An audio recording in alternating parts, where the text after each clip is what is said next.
Ya, jadi tadi saya telah memperkenalkan konsep iaitu konsep yang dipanggil sebagai Maslow Hierarchy of Needs. Jadi kita gunakan Maslow Hierarchy of Needs untuk memahami motivasi orang. Ya, jadi melalui tahap hidupnya, ya, peringkat hidupnya kita tahu apakah yang menjadi keutamaan bagi dirinya, ya. Contohnya jika orang tu baru mula kerja pada umur mudanya, maka dia tidak mengejar apa-apa panggilan hormat.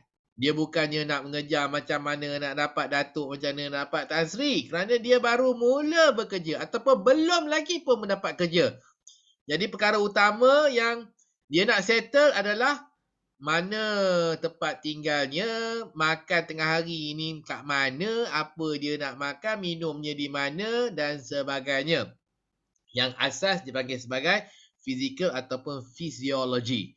Kemudiannya bila naik satu takuk, bila dah mula kerja naik satu takuk, kemudian nak cari tempat tinggal pula, nak beli rumah pula dan sebagainya. Naik satu takuk lagi dah settle tu, naik satu takuk lagi. Satu takuk lagi tiba pula masanya untuk dia mula untuk membina rumah tangga, nak cari pasangan hidup, ya.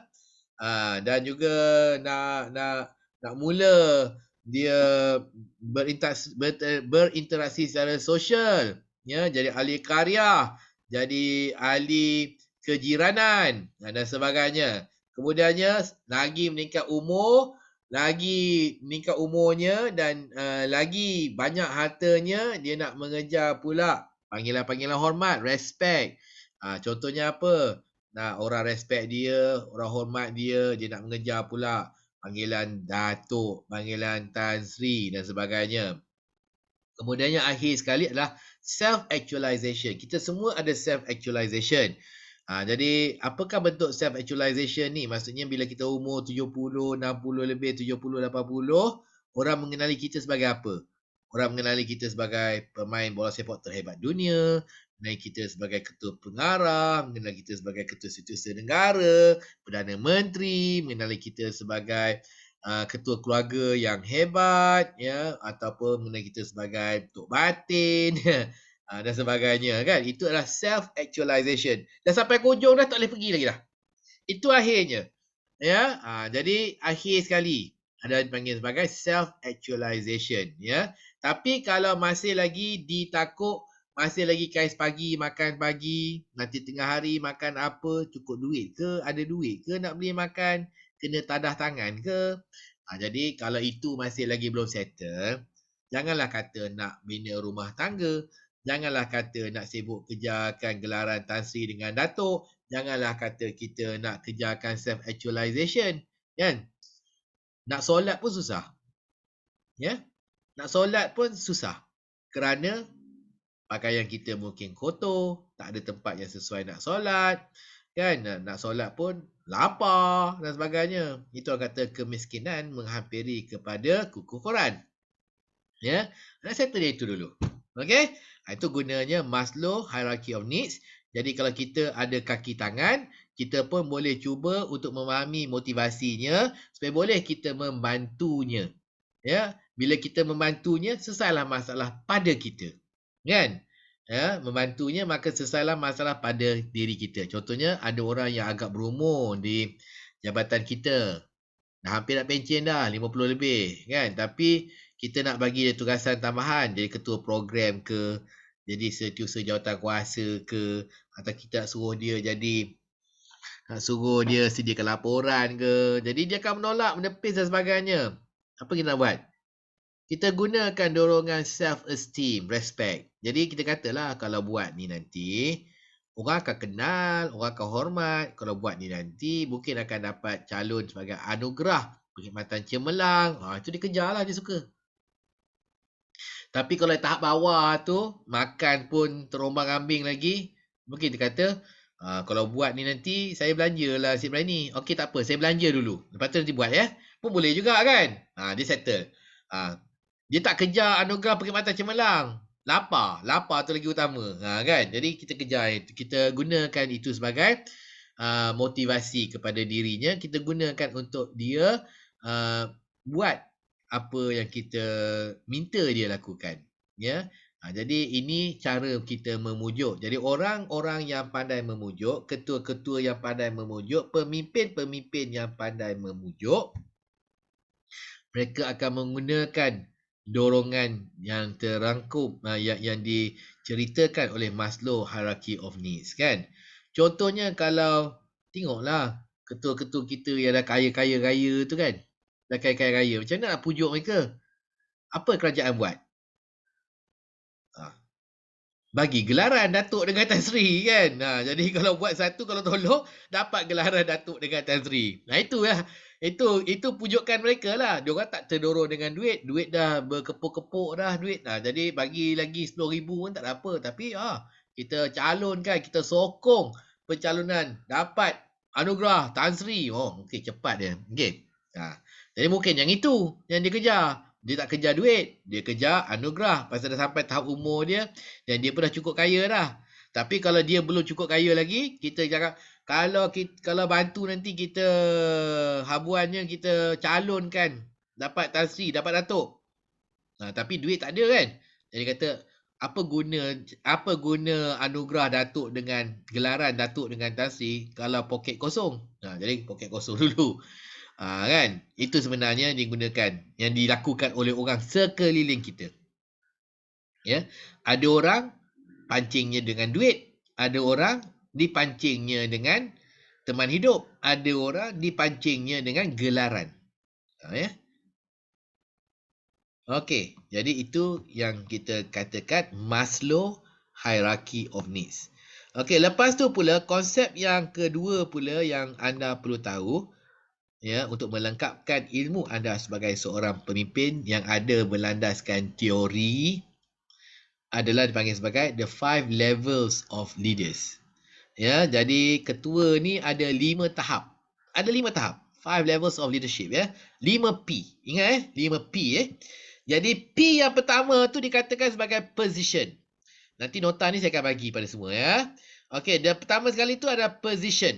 Orang menghormati kita sebab kita ada jawatan. Kerana jawatan kita.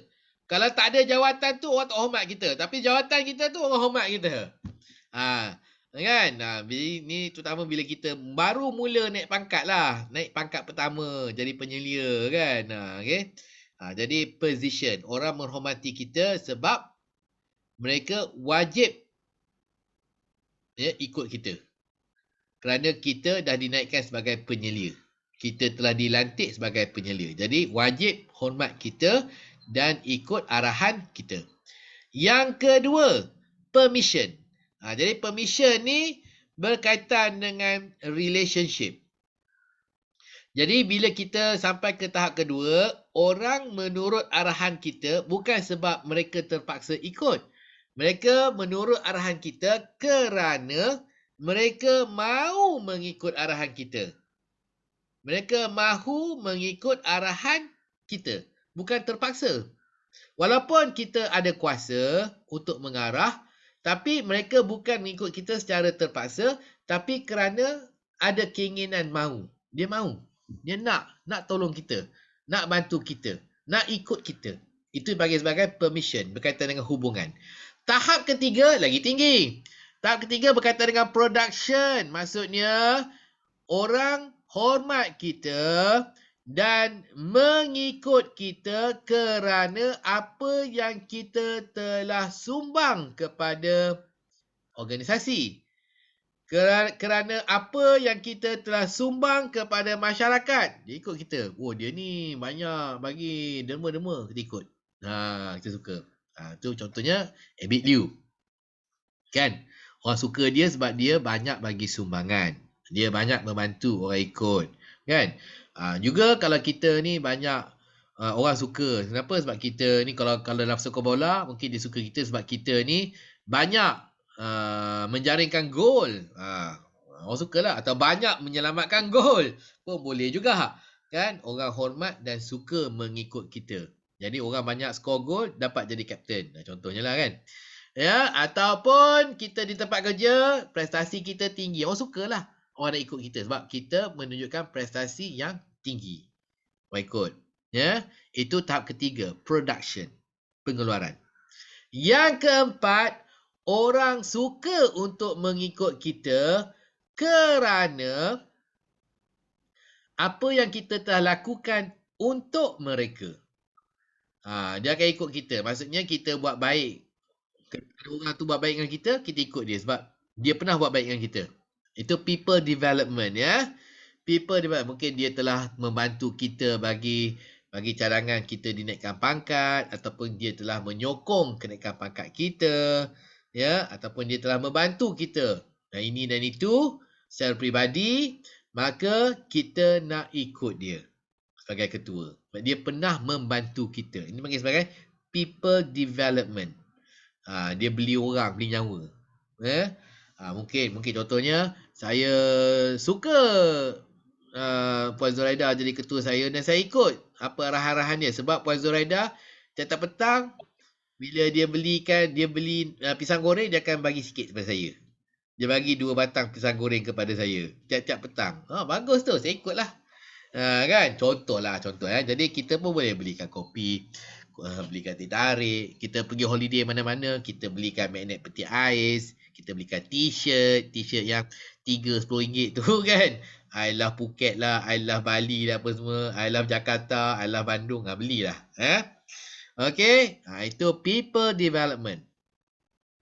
Lepas tu akhir sekali yang tahap paling tinggi sekali adalah pinnacle. People follow because you are what you represent. Okay, because of what you represent. Ya, contohnya tak tahu benar ke tidak lah. Orang menghormati dan mengikut Datuk Seri Anwar Ibrahim kerana dia memperjuangkan keadilan. Contohnya lah. Ada orang juga ya menyokong dan menghormati siapa tu arwah Allahyarham Tunku Abdul Rahman kerana beliau telah memperjuangkan kemerdekaan so he represents freedom, kemerdekaan so ada orang mengikuti orang ini dan itu kerana orang yang dia ikut itu melambangkan sesuatu, melambangkan kemerdekaan, melambangkan keadilan, melambangkan kesejahteraan, kesaksamaan dan sebagainya. Kan? Ya. Jadi Nabi Muhammad letak kat mana? 1, jawatan dia sebagai rasul. 2, kerana kita suka dia. 3, kerana prestasinya. Prestasi perniagaannya Nabi Muhammad. Kan dia pedagang kan. Nombor 4, kerana dia pernah membantu kita. Kita suka dia. Ataupun kerana nombor 5, kerana dia melambangkan sebaik-baik insan di dunia. Mana satu? Yang mana satu Encik Anwar? Semua di atas. Semua di atas. Yang paling atas lah. Yang nombor 5. Nombor 5. Di atas lah. Sebab semua tu benar. Nombor 5 lah. Kita tak hormat dia sebab jawatan dia Rasulullah. Memanglah jawatan tu suci dan tinggi. Tapi kita hormat dia kerana dia melambangkan. Kan? Dia tapi Tuan, kalau pada saya Tuan, dia bukannya yang 5 tapi adalah kesemuanya. Kalau kita kata dia kita kata kita yang tadi orang kata dia punya attitude dia apa semua kan, dia sebenarnya position tu pun memang telah diarahkan kita. Kita telah dalam Quran pun telah menyatakan yang kita kena hormat, kena mengikuti mengikuti Rasulullah. Sama jugalah macam Cik Anwar telah dilantik menjadi pengarah saya kena hormat. Ya betul. Cuma Tuan, saya tak rasa yang kita hanya kepada 5 saja, tapi dia adalah kepada kelima-limanya, kesemuanya itu.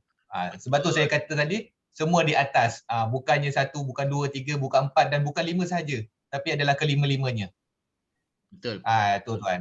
Pandangan saya. Betul. Kalau Sebenarnya, saya faham number 5 tu dah merangkumi semualah. betul, Kan? merangkumi Sebab ini semua. level dia kan. Mula Betul. position dia. Hmm. Cuma yang the last yang 5 ni telah merangkumi. Bila dia dah capai sebab position dia, sebab permission dia, production, paper development, baru dia dapat capai yang tertinggi tu, respect tu. So kalau ni, so dia merangkumi semualah kalau saya tengok lah. Kalau yang saya faham lah. Betul lah. Sebab kalau orang tu tak tolong kita, kita pun belum nak respect dia kan. Dia kena tolong kita dulu kan. Tapi ada setengah orang macam Perdana Menteri kan, macam Datuk Seri Anwar Ibrahim, Ketua Perbankan dan sebagainya kan. Apa yang dia tolong kita? Apa yang bantuan yang dia telah beri pada kita? Mungkin kita belum pernah menerima apa-apa bantuan direct langsung daripada tangan dia kan. Tapi mungkin kita kata dia pernah membantu kita dalam cara dia memperjuangkan atau membahaskan usul ini dan itu. Dan usul itu usul yang kita nak kan. Di parlimen. Itu pun dikira sebagai bantuan jugalah tu. Walaupun dia tak adalah hulur dengan tangan kanan dia sesuatu kepada kita yang kita sambut. Itu secara langsung ya. Jadi secara hypothetical, secara teori dia telah juga membantu kita. Okey? Jadi kebanyakan kita kalau kita mula dilantik berjawatan, kita berada pada tahap yang pertama, position. Orang hormat kita sebab position kita. Orang kata, kalau dia tu bukan ketua aku, kalau dia tu bukan penyelih aku mana nak hormat dia? Ada orang kata macam tu kan. Aku hormat dia sebab dia tu penyelih aku je. Itu maksudnya nombor 1 lah tu. Position. Okay? Alright. Lepas tu, nombor 2, relationship. Permission. Kerana kita ada hubungan. Dia kawan aku. Saya hormat. Saya suka. Saya suka ikut dia sebab dia tu aku kenal. Kawan aku, kawan sekolah. Macam tu kesaudara kan. Sekali lagi lah, 3 tu prestasi kan, dia dah menunjukkan prestasi yang cemerlang. Kita suka bersama dengan orang yang berjaya, kita suka nak ikut orang yang berjaya. Keempat, ada bantuan. Dan kelima, kerana kita mengikut seseorang tu kerana dia melambangkan sesuatu, nilai sesuatu, nilai keadilan, nilai kemerdekaan, nilai apa-apa je lah yang diperjuangkan. Dan juga termasuk juga nilai visi dan misinya. Jadi kalau kita itu sebagai pemimpin, kita kena bagi tahu orang apa visi dan misi kita. Barulah dia boleh menilai nak hormat kita ke tidak. Kalau kita tak ada visi dan misi, macam mana dia nak menghormati kita? Sebab kita tak tahu apa hala tujuan kita dan matlamat kita ya. Jadi ingat ya, these are the 5 levels of leadership, ada 5P. Okey, baik. Seterusnya konsep ada berkaitan dengan konsep leadership model. Ya, leadership model. Jadi tiga unsurnya. Unsur pertama adalah task, tugasan. Unsur kedua adalah team, pasukan. Unsur ketiga adalah individu. Okey. Jadi mengikut Adair, untuk mencapai sesuatu dalam organisasi, seorang pemimpin harus melaksanakan 3 perkara. Harus beri perhatian kepada 3 perkara ini. Task, team, individual. Jadi pertama sekali, tugasannya.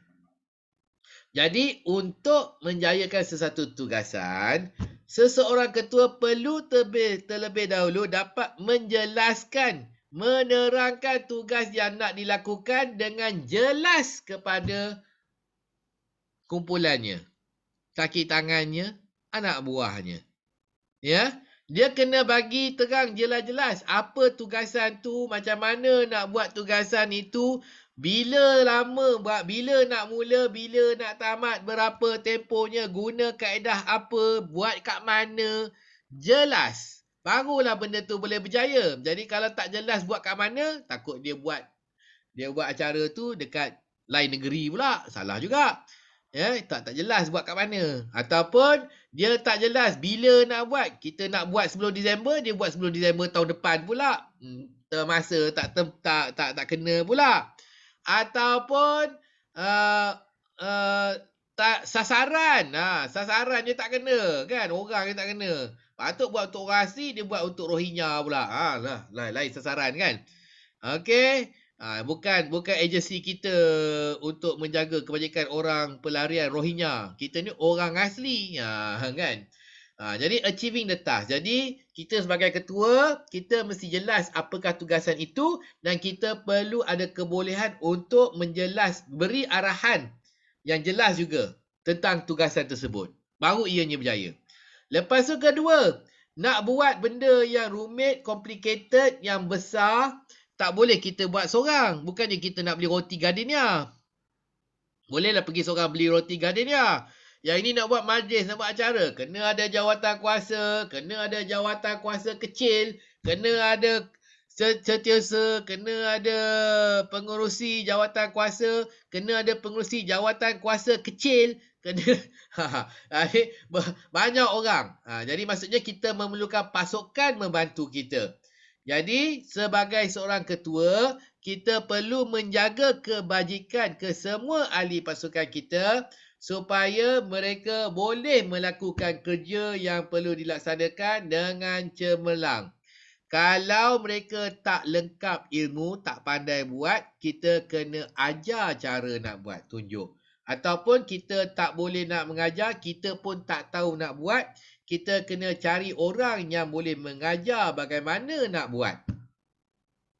Ya, kalau boleh kita ajar sendiri, tak boleh kita panggil orang nak ajar macam mana nak buat. Okey? Contohnya kalau kita nak gunakan stage, kalau kita pandai, kita sendiri ajar. Saya nak lampu ni setting macam ni. Mari saya tunjuk lampu tu macam ni, macam ni, macam ni, macam ni. Okey. Ataupun adunan suara tu, mic amplifier tu macam mana setting kita tunjuk kalau kita tahu. Kalau tak tahu dan tak ada orang tahu dalam organisasi kita, kita pinjam. Mungkin infra tak tahu, tak ada orang, kita infra boleh pinjam pegawai daripada kemas nak tolong. Pinjamlah kan. Pinjam datang. Okey, dia tunjuk macam mana kan. Jadi kalau tak tahu kita ajar, tak boleh ajar, kita panggil orang nak mengajar. Itu berkaitan dengan ilmu dan kemahiran. Kalau satu lagi peralatan, kita juga perlu memberi dan menyediakan peralatan yang sesuai untuk digunakan oleh kumpulan kita, pasukan kita, untuk melaksanakan kerja kita. Contohnya, nak tanam pokok, nak buat batas, kan? Tapi kalau nak buat batas, kalau tak ada cangkul, macam mana? Jadi kenalah kita beli cangkul dan pangkin dan sediakan cangkul dengan pangkin. Barulah kita boleh, pasukan kita boleh buat batas. Itu masukkan dengan alat. Itu alat berkaitan dengan alat cangkul, alat pertanian. Tapi sekarang ni kalau teknologi maksudnya alat berkaitan dengan komputer, handphone dan sebagainya, kenderaan. Jadi ini semuanya alat. Jadi mengikut kesesuaian. Kita sebagai ketua, kita kena tahu kerja tu perlukan alat apa dan kita perlu menyediakan alat itu. Bentar ya. Hello. Okey. Jadi maksudnya kita perlu study dulu kerja tu memerlukan alat apa dan kita sebagai ketua, kita perlu menyediakan alat tu. Jangan kita suruh orang buat, suruh pasukan buat tanpa kita menyediakan alat yang sesuai. Itu berkaitan dengan kumpulan. Ya, selain daripada peralatan, pasukan kita juga perlu kerja bersepasukan. Jadi kena menggembling tenaga untuk sama-sama buat kerja tu, pecahan kerja dan sebagainya. Jadi kena ada teamwork. Jadi kita pun perlu sebagai jadi macam coach bola lah, manager bola kan. Jadi boleh kita menggembling tenaga, kepakaran, kemahiran semua pemain-pemain kita supaya boleh mereka bekerja sebagai satu pasukan untuk menjaring gol, membuat pertahanan yang jitu dan menang pertandingan. Macam itulah. Jadi kita pun kena pandai sebagai ketua ya untuk membangkitkan semangat, untuk membangkitkan kerja berpasukan. Dan akhir sekali adalah individu pun perlu kita urus juga, individu. Kerana tak ada individu, tak adalah pasukan. Jadi kita kena urus seorang-seorang ni. Jangan ada merajuk. Kalau ada merajuk, kita kena tarik dia. Jangan ada yang marah-marah. Kita kena coolkan dia. Sebentar ya. Hello. Ya saya? Okey, boleh. Okey, terima kasih. Okey, baik. Okey, jadi Individu, kita kena tahu mood dia baik, mood dia tak baik, mood dia merajuk lah. Kadang ada yang marah, ada yang menangis, macam-macam lah individu. Jadi seorang-seorang kita kena uruskan. Ada yang sakit, ada yang mak sakit, ada yang anak sakit, ada yang nak kahwin, ada yang nak beranak, macam-macam lah. Jadi semua ni adalah hal-hal peribadi. People matter. Sebagai ketua, kita kena pandai untuk menguruskan. Barulah mereka boleh buat kerja. Kalau mereka ada masalah, mereka tak datang kerja, tak boleh buat kerja. Ataupun mereka ada masalah, mereka datang kerja, pun tak boleh buat kerja juga. Asyik fikir pasal masalah. Ataupun mereka ada masalah, datang kerja, pun tak buat kerja. Sebab apa? Asyik bercerita je masalah dekat orang. Pun tak buat kerja juga. Jadi, 3 ni kena ada. Pertama, kita pandai untuk menyampaikan maklumat, spesifikasi kerja yang kita perlu pasukan kita lakukan. Pasukan kita pula perlu jitu, ada kerjasama, ada kemahiran, kepakaran dan alat sesuai untuk melaksanakan kerja itu. Kemudiannya individunya pun perlu ada kemahiran, perlu ada kebolehan dan keselesaan untuk membuat kerja tu. Tak ada masalah ini, masalah tu, kekangan ini, kekangan itu pun tak boleh buat kerja. Dan kita juga perlu memilih orang yang sesuai untuk membuat sesuatu kerja. Goalkeeper jaga gol. Penyerang untuk menyerang. Janganlah penyerang jadi goalkeeper jadi penyerang. Kan? Salah. Okey? Jadi kalau kita lengkap tiga-tiga ni, sebagai ketua, maka dapatlah pasukan kita, individu kita melakukan kerja yang kita dah terang dengan jelas tadi. Maka berjayalah kita. Berjayalah pasukan kita. Kerja kita kemas, ya, berkesan, dan kita juga akan diangkat sebagai pemimpin yang cemerlang. Jadi ini yang dimasukkan oleh Adele Leadership Model, ya. Okey, jadi ingat ya, 3 unsur, task kena jelas, team, pasukan, ya, kena bekerjasama, berkebolehan, kemudian individu tiada kekangan untuk melakukan kerja. Settle. Lepas tu tiba pula satu lagi model panggil sebagai CAS model. CAS. Okay, CAS model. Dia kata ada 3 unsur. Technical, ya, human relationship, ya, hubungan kemanusiaan sesama manusia. Kemudiannya konsep. Technical ni kemahiran lah. Kemahiran bertukang, kemahiran buat kerja, guna Excel, kemahiran untuk memandu, kemahiran technical skill. Ya, technical skill. Kemahiran buat batas, kemahiran buat tali air, macam-macam lah. Kemahiran buat reban ayam. Ini semua technical. Human maksudnya kecerdikan dan kepandaian seseorang untuk membuat hubungan antara perorangan, ya. People to people, ya. People relationship management. Ya, jadi ini pun ada kemahiran juga. Ya, mahir ke tidak kita berkawan? Mahir tak kita mempengaruhi orang? Mahir tak kita memujuk orang? Ini semua jatuh bawah, kemahiran ni semua jatuh bawah human. Yang ketiga, konsep. Konsep ni apa? Konsep ni abstract lah. Contohnya tadi, kita ada projek kan? Jadi projek kita perlu buat rancangan. Rancangan tu abstract lah. Satu, kita buat rancangan, timeline dia. Bulan Januari habis apa, Februari buat apa, Mac buat apa. Lepas tu kita kena memikirkan jumlah pekerja dan sumber-sumber lain yang perlu. Orangnya nak perlu apa, bahannya apa. Lepas tu peruntukannya kita perlu berapa kan. Lepas tu kita juga perlu menyelesaikan masalah. Itu pun bawa konsep juga. Ada masalah simen tak cukup lah, simen tak betul dibancuh lah apa semua. Itu pun jatuh bawah konsep. Jadi semuanya berkaitan dengan konsep ni adalah berkaitan dengan perancangan, planning, organisation, pengurusan, management, pengurusan. Konsep, ya. Jadi dikatakan oleh CAS ni, bila kita seorang penyelia bawahan, yang paling penting bukannya cara kita merancang, cara kita memecahkan kerja, mengagihkan kerja, delegation, bukan. Yang penting kalau kita kat bawah sekali adalah technical. Technical skill. Technical skill paling penting. Melebihi konsep. Kita tak perlu nak merancang. Orang lain merancang untuk kita. Bos kita merancang untuk kita. Kita perlu melaksanakan. Itu sebab kita perlu ada technical skill. Bila kita sampai middle management, pengurusan pertengahan, dua-duanya sama berat. Dua-duanya sama penting. Technical dan juga conceptual. Tapi bila kita sampai kepada pengurusan atasan, technical dah tak penting. Ya, conceptual yang paling penting. Maksudnya, yang paling penting itu adalah merancang, mengagihkan tugas, ya, memikirkan apa peruntukan yang perlu, peralatan yang perlu, berapa orang perlu. Ini semua mengurus konseptual. Itu yang penting. Tengok technical dari kecil. Tapi kalau supervisory, technical besar, conceptual dia kecil.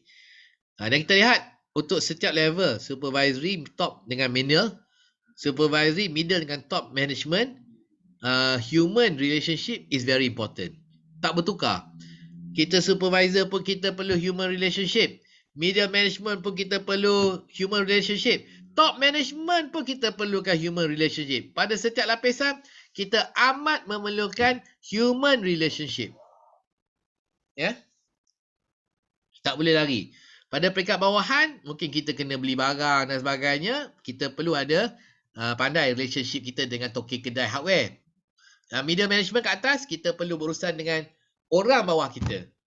Jadi kita gunakan human relationship juga nak berhubung, nak membuat ikatan itu dengan orang, dengan anggota kita.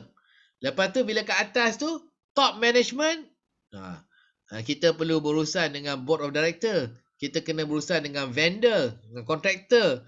Kita kena consultant, kita kena berurusan dengan anggota. Lagi semua dengan orang bank. Semuanya memerlukan human relationship juga. Itu sebabnya sama pemberatnya daripada supervisory, middle dan juga top management. Ini dipanggilkan sebagai CATS model. Jadi ingat ya, ada 3, technical, human, conceptual. Ada apa-apa soalan? Ada apa-apa soalan? Baik, tuan-tuan dan puan. Ya, Encik Anwar. Apa dia Encik Anwar? Tak ada soalan. Semua senyap dah tu. Okey. Kalau ada soalan, anda boleh bertanya ya. Jangan tunggu. Tanya je. Okey, jadi seterusnya pula adalah berkaitan dengan cara untuk kita menurunkan kuasa, menurunkan kerja. Dalam bahasa Inggeris panggil sebagai delegation. Delegation ya. Jadi sebagai seorang pemimpin, tak kiralah ketua ke, pengurus ke, ya, kita perlu pandai untuk menurunkan kuasa dan juga kerja. Delegation. Sebut sebagai delegation. Jadi kalau kita tak pandai nak delegate, apa yang berlaku, kita kena buat semua kerjanya sendiri.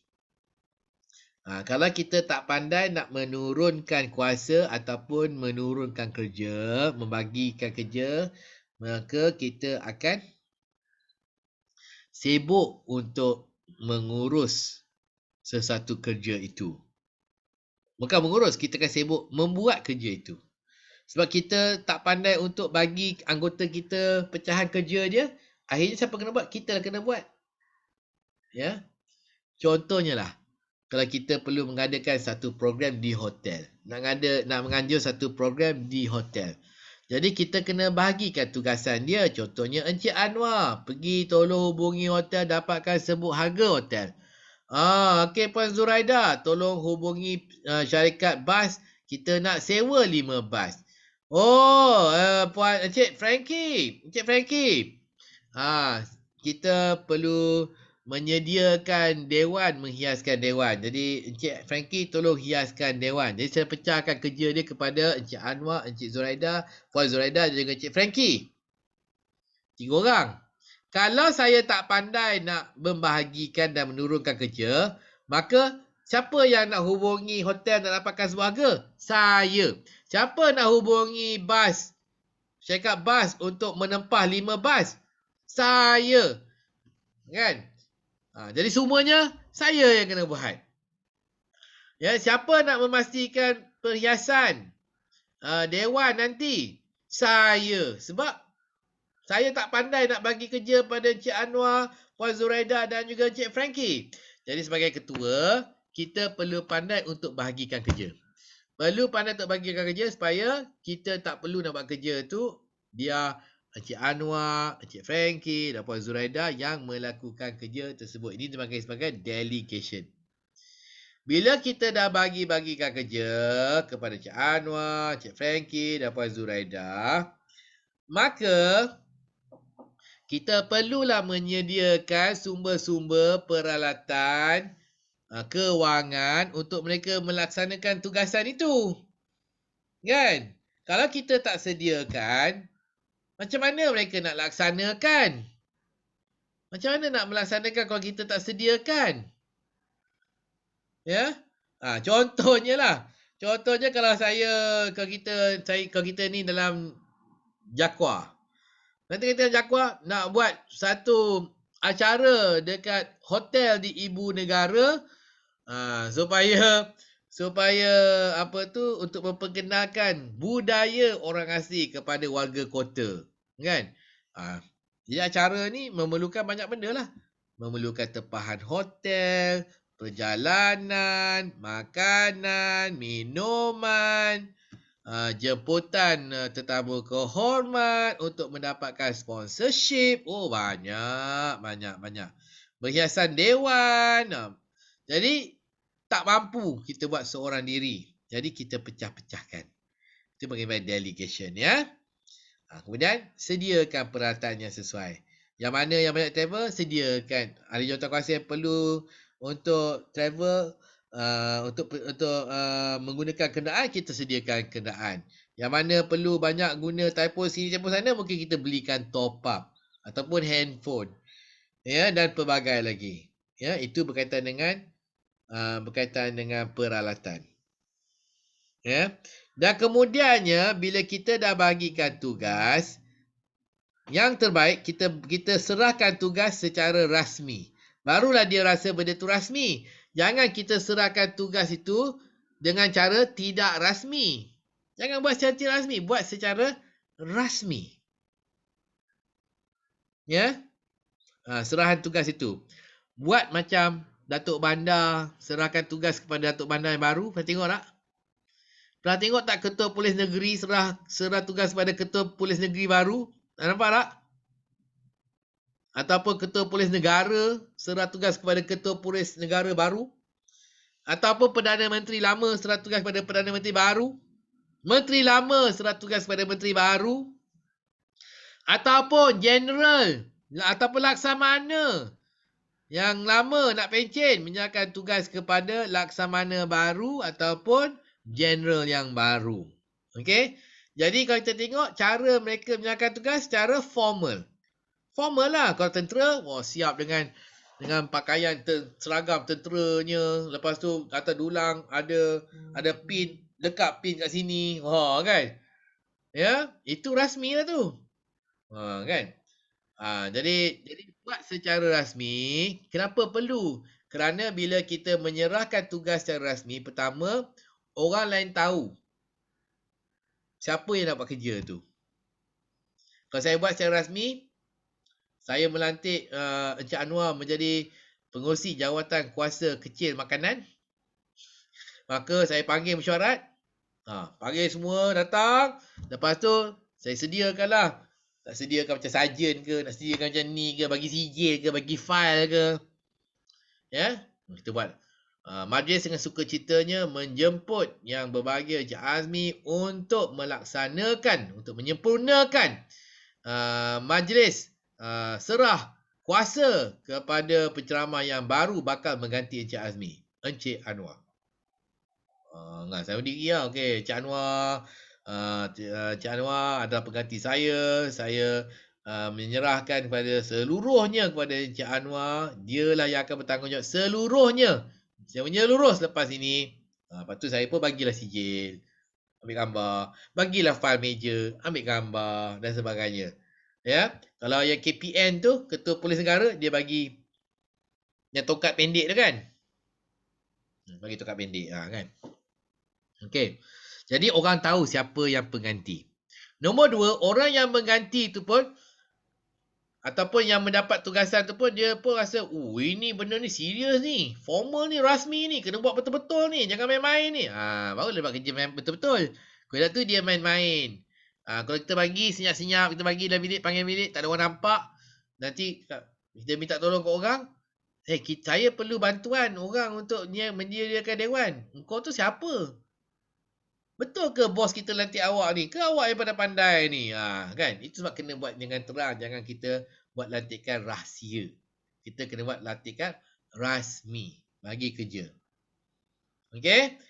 Lepas tu, orang tu buat kerja. Kita pantau. Orang tu buat kerja, kita pantau. Kita dah bagi dah peralatan. Takut peralatan tu salah, tak sesuai, tak cukup. Peruntukan tu ada, tapi peruntukan tu tak cukup ke? Lebih ke? Kita kena pantau. Kita kena pantau ya. Dan kemudian kita bantu. Dalam bentuk menyediakan peralatan, menyediakan bahan dan sebagainya. Lepas tu supaya ianya selaras, ianya ianya diurus dengan baik kerja yang kita suruh buat tu, maka kita akan bagi arahan, kita boleh bagi peringatan. Tiap bulan hantar laporan. Tiap minggu hantar laporan. Tiap hari hantar laporan. Kenapa nak hantar laporan? Supaya kita tak perlu nak pergi tengok, kita tahu pergerakan projek itu. Projek tu dah sampai part ni dah. Projek tu sampai sini. Belum lagi. Ya, jadi daripada laporan tu kita tahu sama ada dah terlebih kos ke, kurang kos ke, cukup kaki tangan ke, tak cukup kaki tangan ke, perlu benda-benda lain. Itu sebenarnya. Jadi ini yang kita katakan sebagai kitaran menurunkan kuasa dan memberi kerja. Okey? Dan akhir sekali, kalau ianya berjaya untuk dilaksanakan projek itu, maka perlulah kita raikan orang yang telah mengurus projek itu sehingga berjaya. Macam mana kita nak urus orang, nak bagi habuan kepada orang yang sebegini? Maka kita perlulah membuat majlis sambutan. Ya, kita buatlah satu majlis sambutan. Majlis sambutan ni macam maksudnya apa? Majlis sambutan kecemerlangan ataupun habis projek dan sebagainya. Okey, jadi ini adalah kitaran bagaimana kita menurunkan kerja. Ada apa-apa soalan?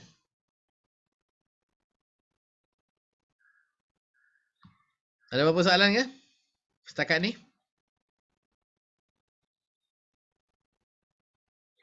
Bagaimana kaedahnya kita memilih orang yang sesuai untuk melakukan sesuatu kerja? Atau pendeknya, how do we delegate? Macam mana kita menurunkan kerja? Nak turunkan pada siapa? Macam mana? Pertama sekali kena tengok skill dia tuan. Skill dia. Lepas tu kedua kita kena tengok dia punya kekananan dia. So kalau dia lebih ke kanan, dia kena lebih bertanggungjawab lah. Tapi tak bermakna dia ke kanan, dia mempunyai skill. Sebab ada yang lebih ke kanan tapi kurang skill, so dia akan kurang sikit lah. Tapi macam mana pun kita kena lihat dua perkara. Satu, kemahiran dia. Kedua adalah kekananan dia dalam suatu jawatan lah kiranya. Tu pandangan saya lah tuan.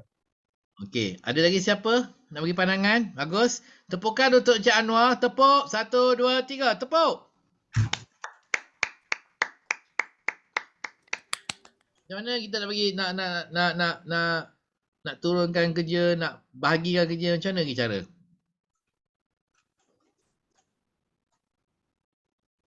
Macam mana cara dia?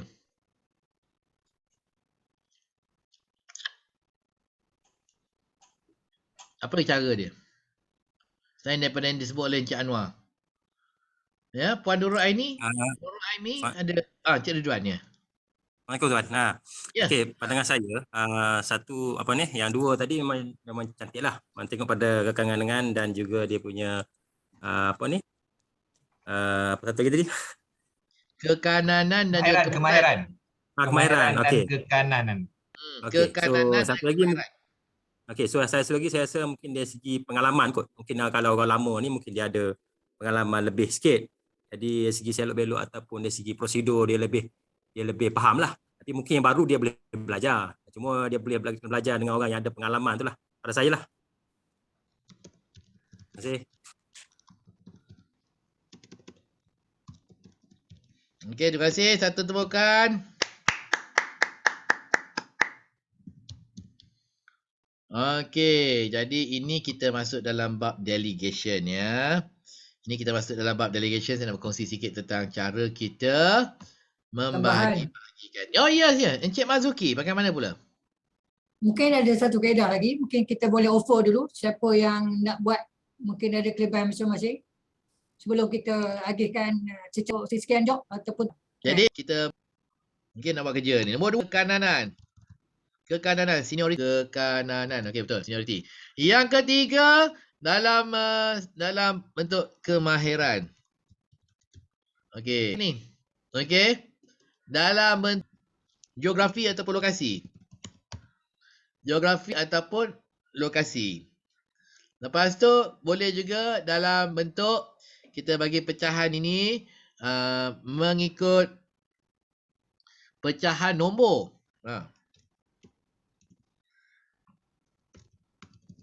Pecahan nombor.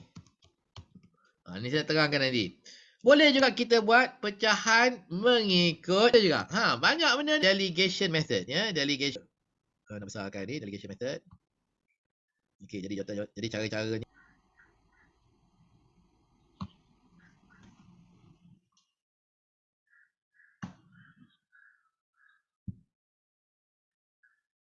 kat mana? Nanti. Okey. Jadi ini adalah antara cara-caranya. Yang tadi tawaran tu betul lah. Ya, okey. Siapa yang nak menguruskan hotel? Angkat tangan. Okey. Encik Anwar angkat tangan tadi ya. Okey, Encik Anwar uruskan hotel. Okey, siapa nak menguruskan catering? Oh, Encik Mazuki angkat tangan tadi ya. Okey, Encik Mazuki uruskan catering. Siapa nak menguruskan media? Oh, Puan Nuraimi angkat tangan. Okey, Puan Nuraimi uruskan media. Buat panggilan, buat press kit, buat press release, buat press conference dan sebagainya. Okey. Jadi yang ini kita mengikut tawaran. Jadi harapannya adalah orang yang akan menawarkan diri. Tapi selalunya lah. Ada orang menawar diri ke tak? Ada tak orang menyerah diri? Saya nak buat, ada tak? Ada. Dia Ada, offer tak ada, kerja tak yang ada. mudah je. Tak ada siapa Adalah, nak serah tengkuk. Ini Biasanya teori macam betul gitu, lah. Betul lah, teori tu betul lah. Okey, kita buat tawaran, siapa yang menawarkan diri, kita bagilah dia. Pasal dia mestilah menawarkan diri dalam bidang dia yang dia pandai buat, betul tak? Kalau dia tak pandai, dia tak adalah menawarkan diri. Contohnya Nurul Aimi. Saya bagi tawaran tadi untuk menguruskan media. Puan Nurul Aimi angkat tangan, mestilah. Sebab dia ada hubungan dengan orang media. Dia kenal orang media. Dia boleh panggil orang media. Mudah. Itu sebab dia angkat tangan tadi. Kalau dia tak kenal orang media, naas. Cari pasal, angkat tangan. Sebab dia tak kenal nak telefon siapa, pejabat kat mana, nak bagi apa. Jadi orang yang tak ada kemahiran tu, dia tak akan angkat tangan. Macam contohnya, siapa boleh tolong panjat pokok kelapa? Mestilah yang angkat tangan nak tolong panjat pokok kelapa, orang yang ada kemahiran panjat pokok kelapa kan. Kalau bagi Encik Anwar tak boleh ke tak kan. Tapi kadang-kala ataupun kebanyakan kalanya apa? Kita bagi tawaran, tak ada orang nak tampil ke hadapan. Itu menjadi masalah. Tak ada orang nak tampil ke hadapan. Ya, jadi betul tuan, memang tak ada siapa pun. Biasa kalau kita offer memang tak ada siapa pun nak orang kata nak offerkan diri. Sebabnya nanti masing-masing dia akan kata jangan nak serah tengkuk. Lagi kalau serah tengkuk pengsan. Tu kebiasaannya lah kiranya. Pengalaman saya lah dulu. Betul tuan. Kenapalah orang tak nak bagi menawarkan diri nak tolong kita? Mungkin sebab kita dalam level kepimpinan ni, kita masih lagi level pertama. Betul tak? Jadi kalau level pertama, aku tolong pun buat apa? Aku pun bukan suka dia. Kan? Dia tu ketua, lantikkan je. Dia lah. Memang tak ada orang tolong lah kan. Jadi macam mana? Itu kita kena gunakan level leadership ni. Yang kedua tu. Nanti kontrak je tu, bukannya tetap. Tak payah ikut. Lantikkan kontrak pun ada juga kan. Ni tuan, apa tu, kalau pengalaman saya, biasanya dia akan cakap dia, alah ni freshie ni, dia apa tahu, kita Betul budak juga. baru muda lagi, tak tahu lagi apa. Macam tu lah. Baru hidung beringus lagi. Aku ni dah pejen. Ada juga kan. Kan? Ataupun dia ni siapa ni? Tiba-tiba datang masuk agensi kita ni mengarah-ngarah ni. PPD PPD Okey. Abaikan. 2 tahun nanti dia pindah tempat lain pula. Kan? Dia 2 tahun je. Nanti 2 tahun lagi pindah tempat lain. Abaikan. Jangan layan. Ada juga macam tu kan. Sebab dia ni PPD. Kan? Okey. Jadi apa sebenarnya? Itu sebabnya saya pemimpin. Kalau kita pada level pertama, memang orang tak layan. Kita kena naik ke level kedua. Level kedua ni, relationship. Kita kena beli orang. Bukanlah beli orang. Kita kena beli nyawa dia. Macam mana orang cakap? Kita kena gula-gulakan. Tapi janganlah bila nak buat kerja baru nak bagi gula-gula. Jadi sebelum mula kerja tu, bila dah naik jawatan tu, dah mula kita gula-gulakan. Kita belikan magnet peti ais. Ya, kita hadiahkan kain pelikat, kita belikan telekung, sejadah, tasbih. Sekali-sekala kita panggil orang bawa makan nasi ayam ke pejabat. Belanjalah sikit, janganlah kedekut sangat, kedekut tak hidup masin orang panggil kan. Jadi kita kena berbelanjalah. Ya saya. Saya tak pasti tentang rakan-rakan lain, mungkin ada yang bekerja dalam kumpulan yang besar, so mungkin ada masalah. Tapi bagi mereka yang bekerja dalam kumpulan yang kecil, mungkin merujuk kepada unit saya lah. Kalau macam kami, so far bila kita bagi job, so masing-masing volunteer because pertama dia dah biasa buat job tersebut dan kami dalam kumpulan yang kecil yang tak boleh nak ditunda-tunda jari ke mana-mana. So kita tahu kita akan dapat job masing-masing, so lebih baik kita volunteer kepada perkara yang kita selesa buat. Yang second is trick dia adalah setiap kali ada orang baru masuk, sebab pertukaran akan terjadi every year. So bila dia masuk je kita dah train dah orang masuk tu untuk laksanakan satu-satu job yang mana kita bagi 2-3 kali dan dia selesa. Kalau tak selesa baru kita terus tukar job. So secara tak langsung dia tak ada penuningan jari berlaku, tapi lebih kepada volunteer because dia bersedia untuk buat kerja yang dia selesa daripada ditunding jari buat perkara yang dia tidak selesa. Itu mungkin saya bercerita pada skop yang kecil lah. So kalau tim yang kawan-kawan lain pada skop yang besar mereka lebih mahir. So I just nak cerita skop kecil ni tak ada rasa masalah sangat as long as daripada awal lagi kita dah atur strategi tersebut. Sebab program memang akan sentiasa buat sama ada setiap bulan, setiap tahun wajib. So as a leader ataupun as a ketua unit atau apa saja, perancangan awal lah. Pada pandangan saya yang telah dipraktikkan lah. Betul. Saya setuju. Betul Puan Zul kata tadi ya. Zul Farihah. Okey, Zul Farihah kata dia betul. Cuma saya nak sebut di sini, ada kalanya orang menawarkan diri atau tidak bergantung kepada ketuanya juga. Ya, ini tak kira lah kumpulan kecil ataupun kumpulan besar.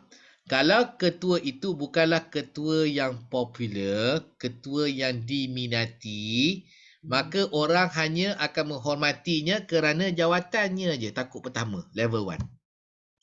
Jadi bila nak minta orang bantu, menawarkan diri, orang akan melarikan diri. Bukannya nak menawarkan diri, dia nak melarikan diri sebab mereka belum, sebab ketua itu belum lagi naik ke tahap yang kedua.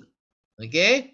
Jadi kalau pemimpin dah sampai level kedua, maksudnya dia dah dapat menjalinkan hubungan erat dan rapat dan mesra dengan kaki tangannya, maka apabila menawarkan diri, bila kita menawarkan jawatan ataupun kerja, membuka tawaran, maka ada yang akan menawarkan diri. Sebab dia teringat, dia ni orang yang baik ni, ketua kita ni baik hati ni. Dia ni pun banyak belikan benda untuk kita ni. Dia pun suka ingatkan kita kalau dia bercuti, dia belikan fridge magnet lah apa semua. Dia ingat, saya ingat dia masuk kerja tu, dia belikan kita kain plekat. Ingat, faham tak? Ya, maksudnya dia telah ada usaha untuk membeli, bukanlah membeli, untuk memupuk jalinan mesra dengan kaki tangannya. Jadi ini kena conscious effort. Kita masuk naik jawatan jadi ketua, kita kena, saya selalu kata belilah kita kena membeli. Kenapa membeli? Sebabnya kita kena berbelanja. Dan belanja tu bukannya belanja duit jabatan. Belanja duit sendiri. Ya, terpaksalah kita berbelanja untuk memupuk hubungan yang erat. Kerana orang suka bila dapat barang. Orang suka bila dapat makan. Orang suka bila dapat minum. Orang suka. Itu naluri manusia. Jadi itu level kedua. Kalau level yang ketiga, orang ikut kita sebab kita telah terbukti prestasi kita. Dia tengok kita, oh, bila dia ni pernah buat program tu berjaya. Jadi bila dia kata, okey, kita nak buat program yang ini sekali lagi, siapa menawarkan diri? Orang pun cepat nak menawarkan diri. Sebab apa? Sebab terbukti dia ada track record, pernah buat berjaya, orang nak ikut. Tapi kalau tak ada track record, dia ni betul ke dia ni ketua projek ni? Program ni? Dia, setahu aku dia tak pernah je ketua program ni. Kalau aku ikut, aku tawarkan diri nanti, entah apa-apa jadi dengan program ni nanti. Tak apa-apa dia suruh saya buat. Tak suruh semua benda saya buat. Dia orang takut. Orang takut sebab kita belum ada track record, kita tak cukup pengalaman, orang takut nak bekerja dengan kita. Jadi, kita kena mencari pengalaman, kena ada track record, bukti yang kita pernah berjaya, barulah orang akan ikut kita. Itu namanya production. Lepas tu, people development. Jadi orang yang berjaya ni orang yang ada pengaruh lah sebab dia pernah tolong kita. Dia pernah tolong kita, pernah bagi sokongan pada kita, pernah bantu anak masuk sekolah, pernah bantu tolong bini kita tukar pejabat, pernah tolong. Orang macam ni selalu popular. Jadi, kalau orang yang banyak membantu orang lain, dia ni pernah ambil anak aku daripada sekolah, dia ni pernah hantar isteri aku pergi ke hospital. Jadi, orang yang macam ni, bila dia ada tugasan, dia menawarkan tugasan ini, boleh siapa-siapa tolong saya perlukan 5 orang nak membantu, cepat je orang nak tolong. Sebab apa? Sebab teringat budi orang tu pernah membantu. People development. Ya? Ataupun yang akhir sekali, respect. Ini respect tau. Sanggup bermati-matian. Contohnya, ketua-ketua politik semua ada ni. Ketua-ketua politik ya. Contoh ketua-ketua politik, contohnya tak kisah. Mahathir ke, Datuk Seri Anwar ke, Muhyiddin ke, Ismail Sabri ke, Muhammad siapa tu? Tan Sri Muhammad ke, ya. Jadi semua ni orang respect dan orang sanjung. Dan orang sanggup tolong bermati-matian tanpa apa-apa habuan. Sanggup. Contohnya, pilihan raya kecil. Sanggup orang ambil cuti. Sanggup orang berbelanja. Beli tiket kapal terbang. Beli ni. Sampai sana belanja lagi. Belikan makanan dan apa semua. Ya, untuk membantu tokoh-tokoh ini. Semasa berkempen. Siapa keluar duit? Tokoh keluar duit? Tak. Pengikut dia keluar duit. Sanggup berkorban. Sampai begitu. Sanggup berkorban. Kenapa? Respect. Jadi orang macam ni pun mudah dapat volunteer. Ya, mudah dapat volunteer. Ya. Tapi kalau satu lagi yang macam Puan Zul Fariha sebut tadi, lebih pada budaya bantu membantu. Jadi kalau memang sudah ada budaya daripada entah bila lagi yang pertama kali dah membina budaya tersebut untuk tolong untuk bantu-bantu semasa projek ataupun program ataupun acara ataupun majlis, maka terbawa-bawa. Jadi bila ada pertukaran, bukan pertukaran semua anggota, tukar seorang dua. Jadi bila tukar seorang dua, kita cepat dah membudayakan dia, membiasakan dia dengan budaya itu. Jadi bila dah terbiasa, tengok orang lain semua menawarkan diri, takkan dia tak nak menawarkan diri pula nak tolong, nanti tersisih pula dia. Dia pun akan menawarkan diri juga, angkat tangan juga menawarkan diri ya. Okey, itu budaya. Ya, yang lain itu lebih kepada levels of leadership. Ya, Puan Asmah. Cik Azmi, just nak sambung sikitlah yang cerita daripada Cik Anwar kemas tu kan. Ketekenkangan pegawai fresh yang baru dilantik. Okey, yang ni memang tidak dinafikan lah bila seorang kita worry bila kita nak dapat expectation daripada orang mau korek kita ni pegawai baru semua kan. Tapi dia itu kepada pegawai yang fresh, sangat-sangat fresh lah. So luck juga sikit kepada pegawai yang sedia ada dan dinaikkan. Cuma kepada pegawai baru, saya rasa benda ni boleh cepat daripada position, pergi kepada promotion, pergi kepada production. Cara itu pegawai dia sendiri ni, ini as a pengalaman lah. Kita kena ke depan. Saya teringat yang Cik Azmi tunjuk slide semalam. Leader and bosses. Leader kat depan, bosses kat belakang. Yang kuda tu.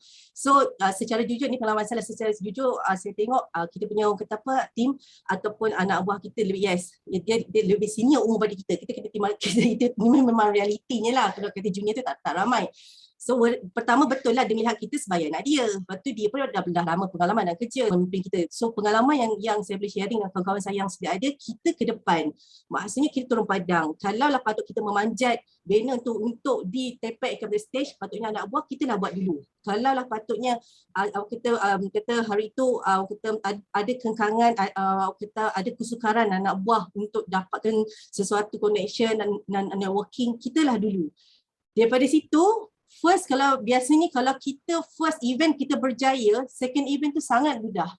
Sebab trust dia tu dah ada kat kita. Dah masuk production. Yes, itu yang saya kata tadi. Dia akan cepat. Tapi dia mesti berbalik pada kita. Tetapi kalau kita sebagai pegawai baru ataupun pegawai baru dilantik, tak kisah apa, kita duduk diam saja, kita tak tunjuk apa-apa skill yang kita ada. Bukan kita menunjukkan kuasa kita, tidak. Skill kita teamwork together tu, kita tunjukkan pada dia untuk mempercepatkan kerja. Biasanya dia akan memang laju. Position, commission, production, dia akan capai 1 year tu dia get lah. So, people yang keempat tu biasa setahun setengah tu dia dah capai. Sebab dah trust kat dia. Itu sharing daripada saya lah. Mungkin ada yang lain tu ada sharing yang lain. Dia membaru, don't worry. Ya, okey. Terima kasih Puan Asmah. Satu tepukan kepada Puan Asmah. Okey, terima kasih. Ya, jadi nampaklah kita ada stages ni, betul lah ni stages kita ni kan. Dan kita perlu berusaha untuk naik daripada level 1, level 2, level 3. Kena ada inisiatif kita. Kita kena ada inisiatif ya. Ini tak ada orang yang nak tolong kita, tak ada senior nak bagi tahu kita. Ini kita kena buat sendiri. Ya, kita kena buat sendiri dan selalunya kita kena melaburkan masa dan juga wang kita. Ya, masa dan juga wang kita. Kita tak boleh lah baru sampai satu tempat, baru naik satu jawatan, nak buat perangai biasa kita balik pukul 5, balik pukul 4.30 kan. Kita kena tunjuk yang kita pun ada komitmen tinggi. Kita pun berbelanja kepada untuk mereka, kita beli barang dan sebagainya kan. Barulah kita dapat untuk membeli jiwa mereka. Dan kemudiannya dapat development ni, kita pula kena cari peluang-peluang untuk membantu. Ya, peluang-peluang untuk membantu kan. Contohnya, alamak, motor aku rosak lah pula. Udahlah aku kena ambil anak aku ni dekat sekolah ni. Anak kita kan sama. Tak apalah, awak hantar motosikal ke bengkel. Saya pergi ke sekolah nak jemput anak saya pun jemput anak awak sekali. Terus saya hantarlah ke rumah. Oh, terima kasihlah bos. Kan? Jadi macam tu lah. Jadi maksudnya, bila kita pernah membantu macam tu, dia pun akan terdorong untuk membantu kita. Jadi kita kena tengok ada peluang nak bantu, kita bantu. Ada je peluang nak bantu, kita bantu. Kita dulu sebagai ketua kena bantu. Barulah anggota kita akan ringan tulang untuk membantu kita. Ya. Itu yang kita masukkan. Jadi Itu masalah bila kita buka tawaran, ya. Cara untuk kita untuk kita delegate. Tapi satu lagi, kekananan. Jadi mungkin di sesetengah tempat budayanya ketua-ketua jawatan kuasa adalah orang yang kanan. Kan? Jadi kita kenalah bagi laluan kepada orang kanan, kita namakan orang-orang yang kanan. Jangan kelak kita namakan orang yang baru masuk ke jawatan kita sebagai ketua jawatan kuasa. Ataupun ketua jawatan kuasa kecil. Nanti tak ada orang pula nak bantu dia. Sebab dia baru lagi belum cukup kanan. Itu mengikut kekananan. Mengikut kemahiran. Kita pun boleh pecah-pecahkan kerja ikut kemahiran lah kan. Jadi kalau dia ni memang ada kemahiran ataupun ada kontak press, kita bagi dia tugas mengurus press. Ada kontak hotel-hotel, kita suruh dia uruskan hotel. Ada kontak nak sewa kemah dan sebagainya, sewa kemah kenduri dan sebagainya, kita bagi dia kerja untuk sewa kemah. Tentulah ikut kemahiran, kepakaran dan juga kontak. Pun ikut geografi. Kalau kita nak buat dekat daerah Muar, kita hubungilah pegawai kemas Iza, Puan Iza di Muar untuk buat projek tu. Janganlah pula kita hubungi Encik Frankie yang dekat Sarawak dekat Kuching tu nak buat projek dia, program ni. Kita namakan ketua program di Muar, Encik Frankie. Macam mana dia buat dekat Muar? Dia dekat Sarawak, jauh tu. Dekat 700 km tu kan. Okey, jadi ikut geografi pun boleh juga. Okey, kalau kita ada nak buat kat 5 lokasi, maka kita pecahkanlah ikut lokasi. Ketua-ketua kita atau pegawai-pegawai kita yang sudah berada di lokasi itu untuk mengepalai, mengetuai program di lokasi-lokasi tersebut. Saya katakan geografi. Ikut pecahan nombor. Boleh juga. Kalau kita ngikut rancangan, kita kena pejabat kita perlu melaksanakan 6 program dalam tahun ini. Dan kita ada 6 pegawai. Kita pecahlah seorang satu program 6 pegawai. Ataupun kita ada 6 pegawai, ada 12 acara program. Kita pecahkanlah seorang pegawai 2 program. Kan? Pecah. 2 seorang. 2 seorang, 2 kali 6, 12. Cukup. Kan? Ataupun mengikut jantina.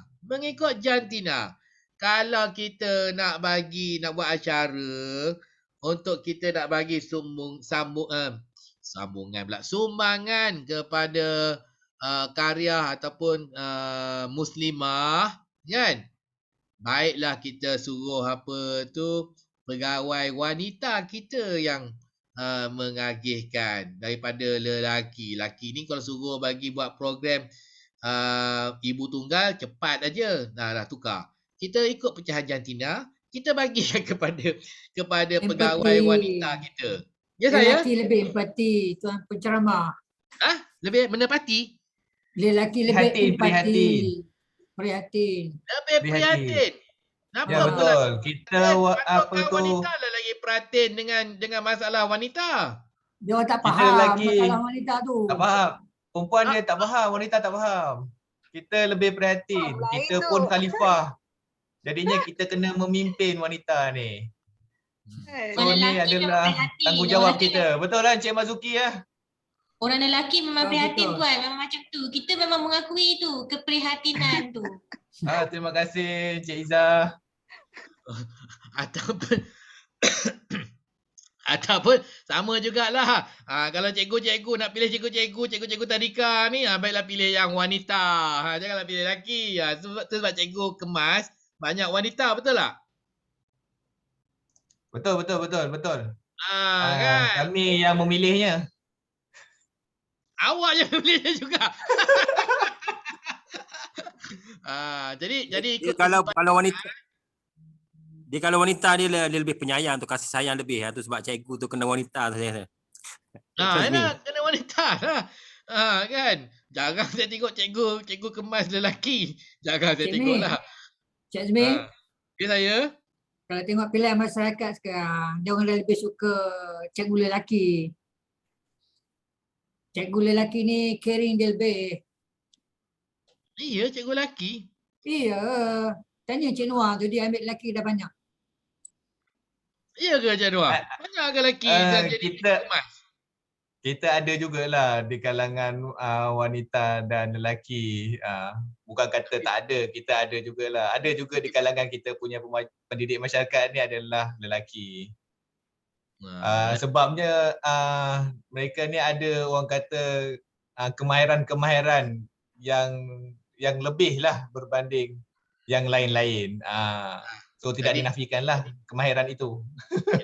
Maksud saya lah kan, maksud saya sekali lagi lah. Kalau kita buat satu acara, kalau lebih sesuai acara itu ataupun pecahan kerja itu dibuat oleh pegawai wanita, kita peruntukkanlah kepada pegawai wanita. Pecahan ikut jantina lah. Kan? Yang rasa-rasa tu kita peruntuklah kepada lelaki. Ya. Alah acara menjahit lah, kan lelaki pun minat nak jadi ketua program apa tu khusus menjahit. Ada ke? Banyaklah sekarang lelaki ambil alih. Ramai. Ya. Ya, jadi Ramai. Ramai lah kan. Okey, tapi masa saya mengajar Giat Mara tu saya dengar dia orang kata kalau yang program-program kebayaran macam sulaman lah, macam canting batik lah, macam jahit lah, itu memang peserta wanita.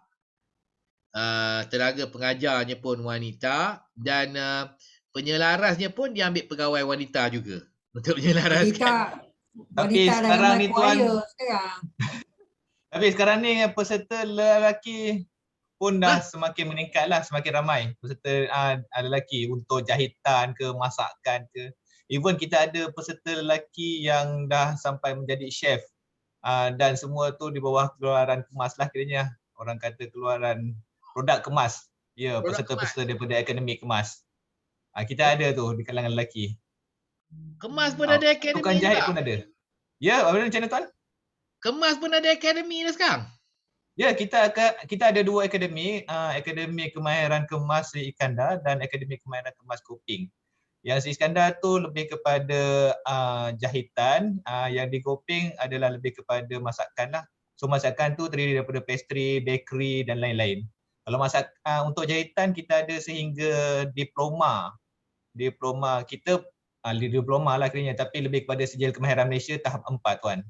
Tapi saya tanya kita sebenarnya banyak agensi.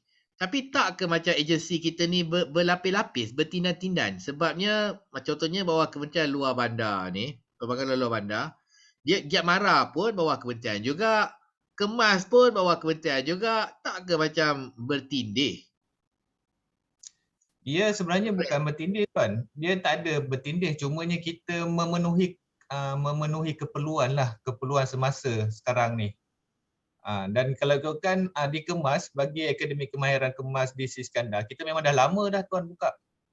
Dah lama lah kita buka. Barulah yang orang kata kolej-kolej lain orang kata mengikuti kita lah. Tapi memang kita dah lama lah buka Akademi Kemahiran Kemas di Gopeng dan di Sri Iskandar. Minta maaf saya nak dapatkan satu maklumat Giat Mara kan ditubuhkan satu Giat Mara untuk setiap parlimen. Kemas pun begitu juga ke? Ikut parlimen ke? Okey tuan, kita ada dua. Satu akademi ni dia secara full time tuan. Yang full time ni dia orang kata kalau kita punya pentauliahan pun memang secara full time lah, secara sepenuh masa. Untuk yang kelas-kelas kemahiran yang ada di kawasan-kawasan, kita pun ada di setiap tempat, setiap parlimen kita ada. Dan setiap contohnya di orang kata contoh bidang jahitan, masakan, kita akan ada di setiap parlimen lah kiranya. Bidang pendidikan kesejahteraan keluarga pun kita ada di setiap parlimen tuan. Cuma yang itu adalah berbentuk kelas-kelas harian dan dia bukanlah kelas orang kata kelas sepenuh masa seperti yang di dalam akademik ni kiranya. Namun kita ada juga mengeluarkan sijil tapi lebih kepada sijil penyertaan lah tuan. Menyertai kelas kemahiran yang dianjurkan oleh Kemas. Ya tuan, macam tu. Tapi okey. kalau untuk akademik kemahiran di Sri Iskandar dan Kuping, memang kita ada sijil yang diiktiraf oleh Jabatan Pembangunan Kemahiran JPK. Itu untuk makluman tambahan akhirnya. Okey, bagus. Terima kasih ya. Kalau saya boleh tambah sikit Ya, Puan Iza. sebab Tuan sejak semalam Tuan ada sebut pasal overlapping kan. Pada saya mungkin fungsi dia nampak macam sama. Tapi di peringkat bawah ni kita punya target group tu dia meluas tau. Tak semua orang boleh pergi ke Giat Mara. Jadi yang tak boleh pergi tu dia boleh pergi ke Kemas. Pasal macam mungkin ada setengah yang ilmu dia tak boleh dapat dikemas, dia boleh dapat di Giat Mara ataupun dia boleh dapat bantuan daripada agensi lain. So dia boleh pergi ke sana dengan menggunakan pakai apa yang dipelajari daripada kemas. Jadi dia pada saya overlapping tu mungkin dari segi apa yang boleh dicapai daripada setiap agensi tu. Tapi dengan kita mengambil kira target group yang ramai, dengan kita tak boleh nak serve semua orang kan. Jadi kita ada jabatan-jabatan lain yang dia boleh dapat sumber-sumber tu lah. Tak semestinya daripada kita sahaja. So macam dekat kemas mungkin dia tak boleh dapat sijil yang kemahiran kan, dia kena pergi dekat Giat Mara. Tapi dekat Giat Mara pula dia kena ikut betul-betul modul dia baru boleh dapat satu sijil tu. Tapi bila dia pergi ke kemas tu dia non formal, jadi dia boleh belajar yang lebih kepada apa yang dia nak belajar. Jadi dia pada saya overlapping tu memang ada berlaku tapi dengan fungsi yang berbeza. Fungsi berbeza. Okey, terima kasih kerana bagi pencerahan lah. Sebab tu kaedah tu nampak macam banyak pertindihan berlaku ya. Tapi lepas diterangkan gitu saya faham lah. Jadi maksudnya berbeza sikit dengan Giat Mara. Giat Mara lebih rasmi berbanding dengan Kemas kurang rasmi. Ya. Lebih rasmi dan juga kurang rasmi bentuk pendidikannya. Okey. Kalau Tuan, saya nak perbetulkan sikit. Dia bukannya kurang rasmi, tapi lebih dia bukan kurang rasmi, tapi lebih kepada internal lah kiranya. Kalau kurang rasmi tu macam tak kena pula ayatnya. Namanya memang non formal tapi dia bukannya tidak rasmi, dia rasmi lagi. Cumanya dia orang kata lebih mendekati lah kiranya, mendekati kita punya peserta lah, lebih internal kat situ. Lebih internal. Saya juga difahamkan oleh pegawai Giat Mara. Pegawai Giat Mara, ketua apa dia panggil, college ke apa ke Giat Mara ni kan. Pejabat Giat Mara. Dia kata kalau misalnya berlaku bencana, contohnya kat kampung bumbung terbang lah apa semua, mereka pun kena turun ke padang dan bagi sumbangan. Gitulah. Membantu. Dia fungsi dia berbeza lah Tuan. Macam Giat Mara tu dia akan jadi fungsi dia lebih kepada proses untuk baik pulih contohnya. Tapi kemas pun kita ada fungsi juga. Kita pergi turun untuk siasatan pula. Jadi dalam setiap agensi tu dia ada fungsi dia yang berbeza. Tapi hasilnya kita nak kepada hasil yang sama lah yang ditetapkan oleh kementerian tu. Untuk kesejahteraan masyarakat luar bandar lah, betul lah kan. Cuma tu saya kata, saya tahu pula yang itu jadi siasatannya kemas pula yang buat siasatannya. Okey. Saya lah tu yang kena buat siasatan tu kan. Tapi yang hulu sumbangan tu Giat Mara. Sumbangan daripada macam ni Tuan. Sumbangan tu Tuan macam gini. Dia akan bermula daripada permohonan di peringkat orang kata kawasan lah kiranya. Ataupun daripada orang yang terkena bencana itu. Lepas tu permohonan tu nanti akan diangkat ke peringkat kementerian. Dan bila dah diangkat, kita sebagai kemas, kita akan menjadi pegawai verifikasi untuk melihat balik. Maksudnya counter check lah. Benar ke permohonan ni seperti ini. Dan kalau didapati memang benar, dan kita akan bawa kepada JPP sekali lagi dan dikatakan okey. So peruntukan tu akan disalurkan kepada agensi-agensi yang berkaitan lah, seperti agensi teknikal. Antaranya macam Giat Mara dan LKW untuk pelaksanaan. So diorang ni akan tunggu surat arahan pelaksanaan ataupun SAP untuk melaksanakan orang kata baik pulih rumah dan sebagainya lah, macam tu Tuan. Jadi dokumentasi, siasatan, pemantauan, penjelasan tu semua daripada kemas lah maksudnya. Okey. Saya faham.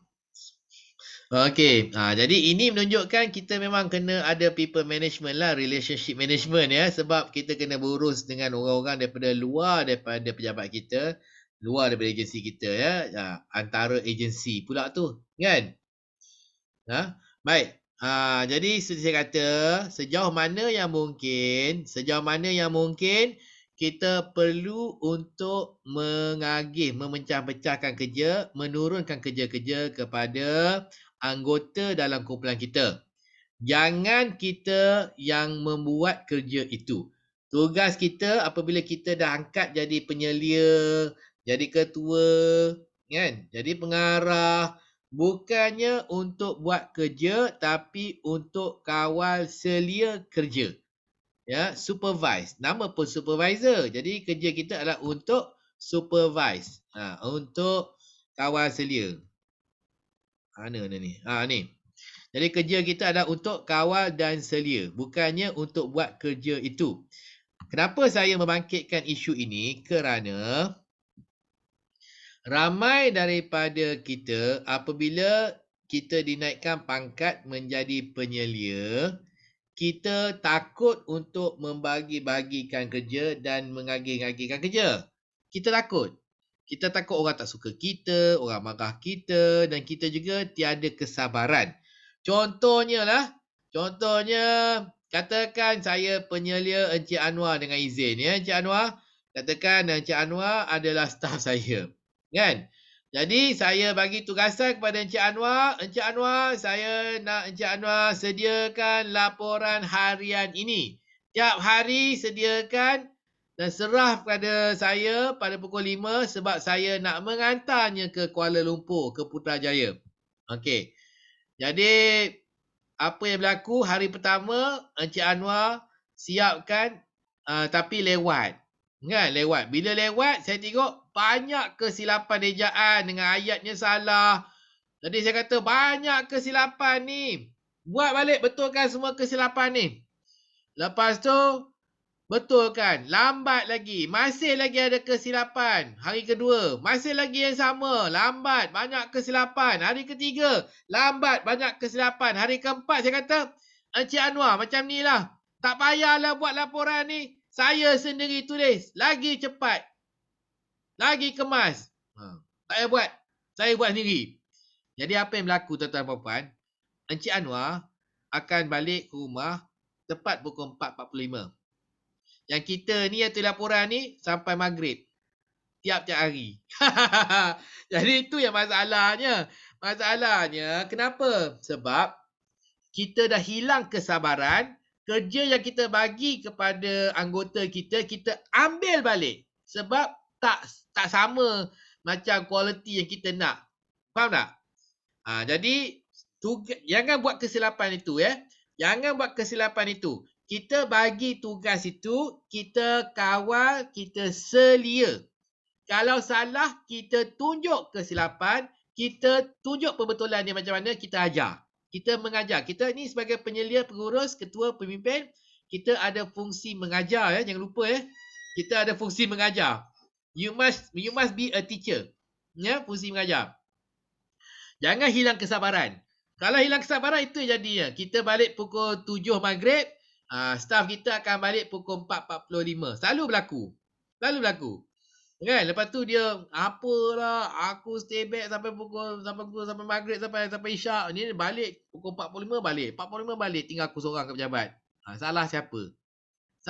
Salah kita lah. Sebab kita ambil balik kerja tu. Jangan buat. Jadi kita cuba ajar sampai betul. Walaupun berkali-kali. Kalau masih tak betul lagi, maksudnya kita tak pandai mengajar, kita telefon pula Puan Iza. Puan Iza, boleh tak?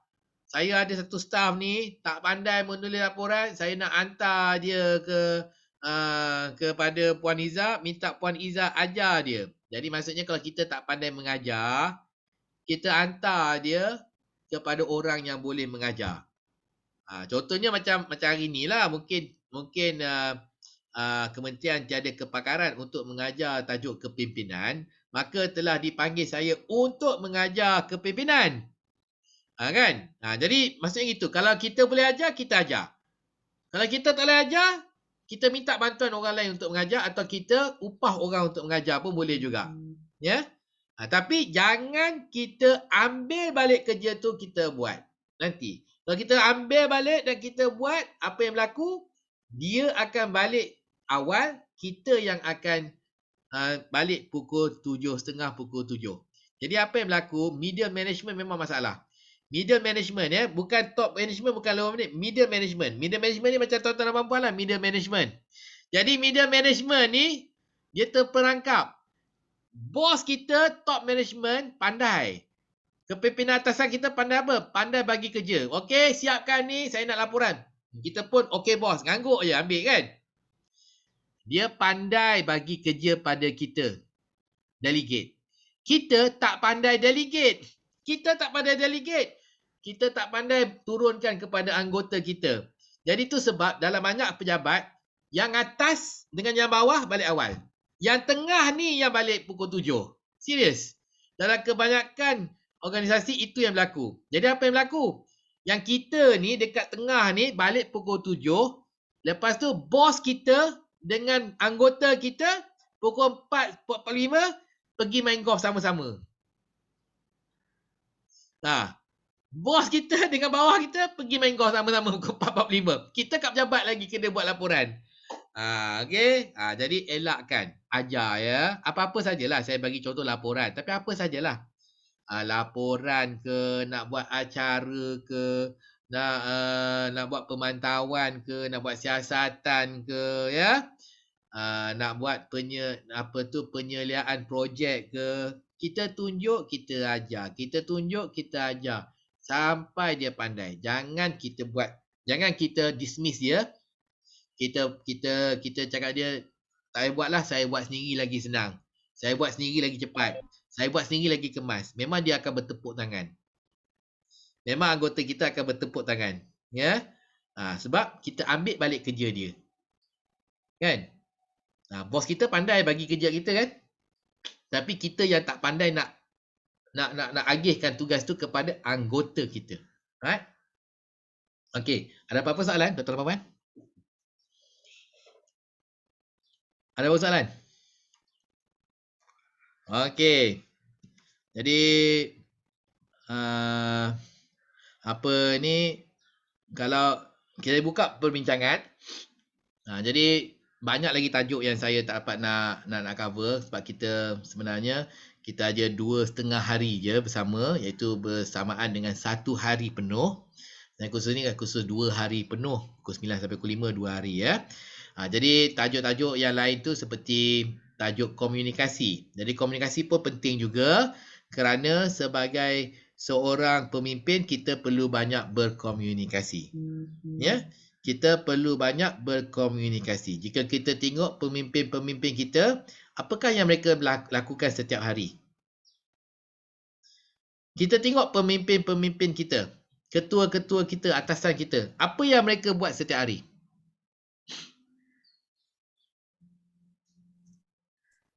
Tak tahu, tak pernah tanya pula. Tak pernah tanya. Mengikut pemantauan. Bos buat apa bos hari-hari? Mesyuarat. Yang kita nampak dia buat apa? Bos mesyuarat hari-hari. Mesyuarat hari-hari. Betul. Mesyuarat hari-hari tu bercakap lah, berkomunikasi. Lagi. Dia buat catatan.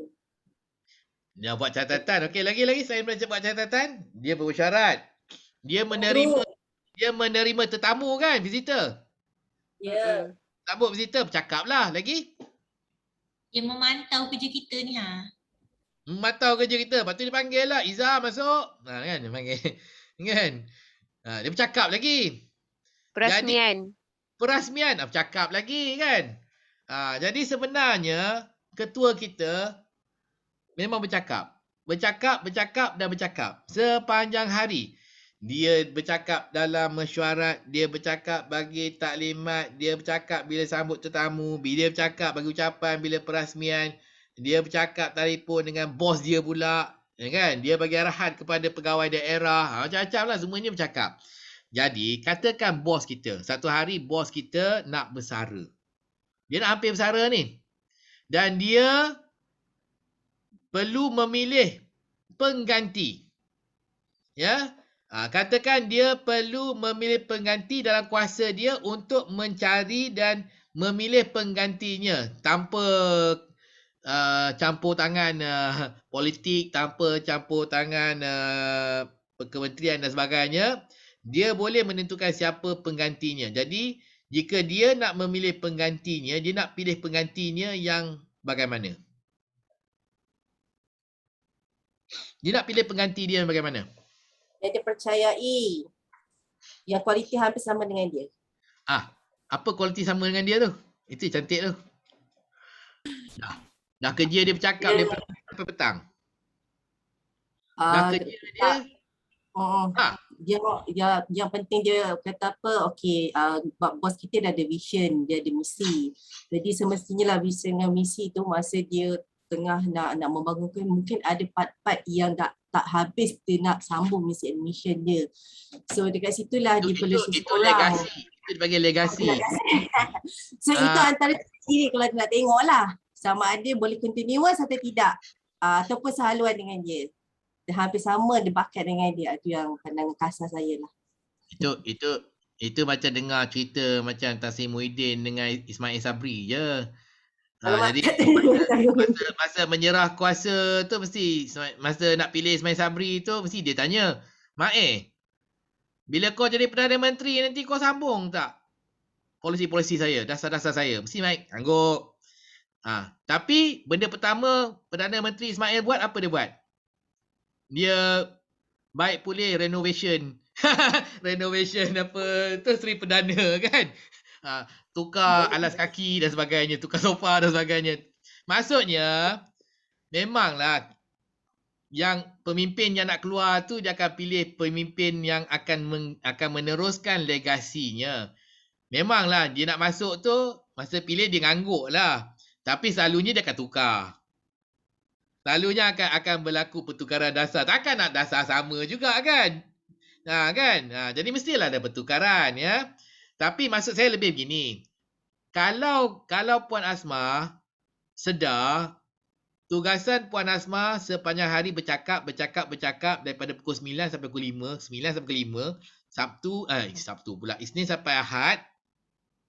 Maka bila Puan Asma nak cari pengganti, pastilah Puan Asma akan mencari pengganti yang sama bakat macam Puan Asma, pandai bercakap, boleh bercakap, pukul 9 sampai pukul 5 petang, Isnin sampai hari Ahad. Betul tak?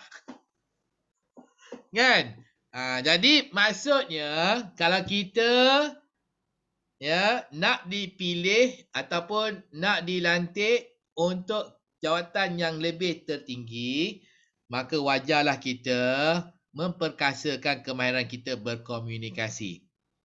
Ya, kemahiran kita bercakap, menyampaikan ucapan, menyampaikan taklimat dan menulis juga. Jadi kalau kita pandai, insya-Allah kita akan mudah naik pangkat.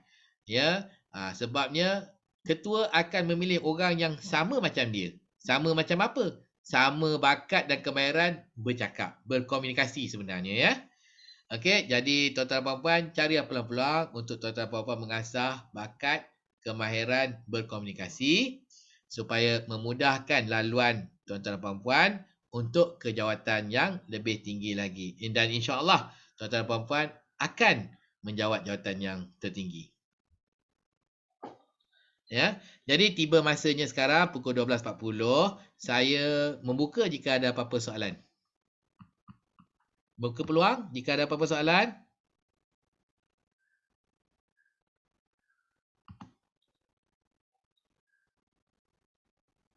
Okey, yang ceramah apa tu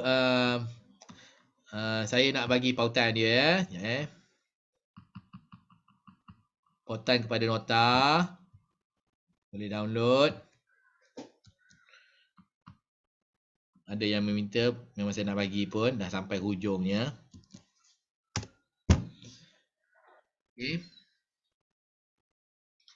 Ada apa-apa lagi yang anda nak bertanya? Ada apa-apa masalah, permasalahan dengan rakan sekerja, dengan anggota, dengan kepimpinan? Ada ke tak ada? Okey, jika tiada, ya, anda tuan-tuan dan puan-puan diminta untuk menjawab soalan-soalan dalam post test ni. InsyaAllah kali ni anda boleh menjawab hampir kesemua daripada soalan-soalan yang diberi.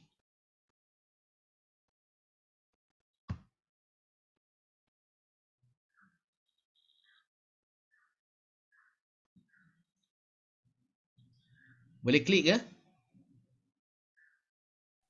Boleh. Okey.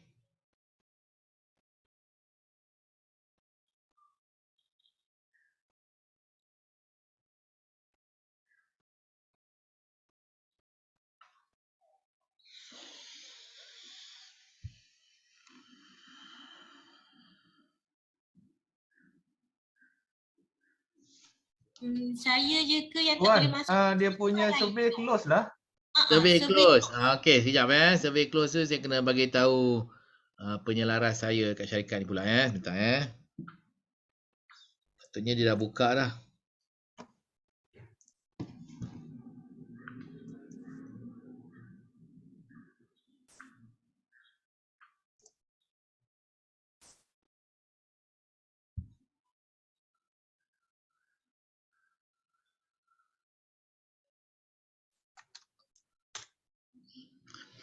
Hello boss.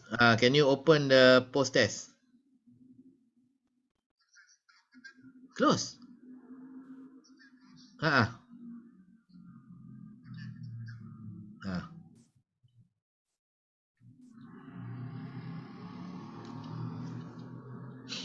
Sebentar tuan-tuan dan puan-puan. Saya dah minta untuk dibuka. Ya.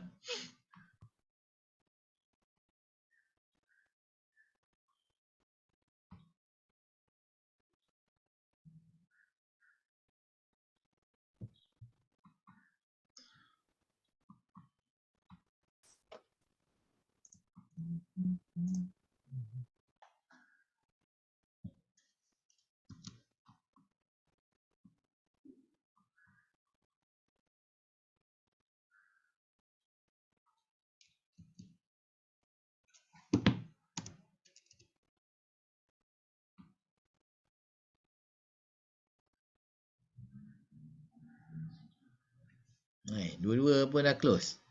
Macam mana ni?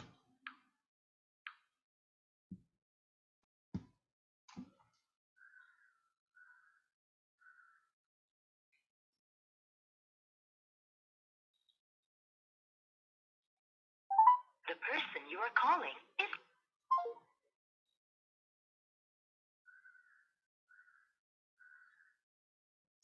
Bentar kita tunggu 5 minit lagi. Kalau tak ada kita surai je.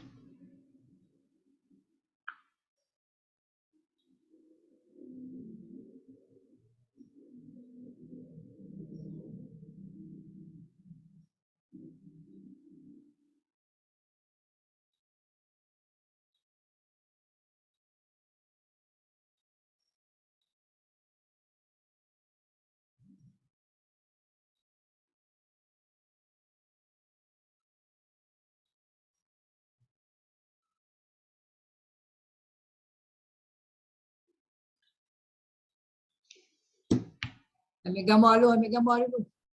Okey sebentar. Saya nak tengok dah buka ke belum ni. Ya, sebentar Post test tak boleh, penilaian pun tak boleh.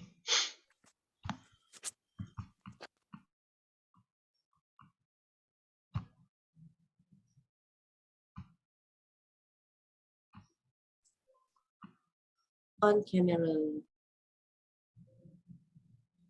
Next week test.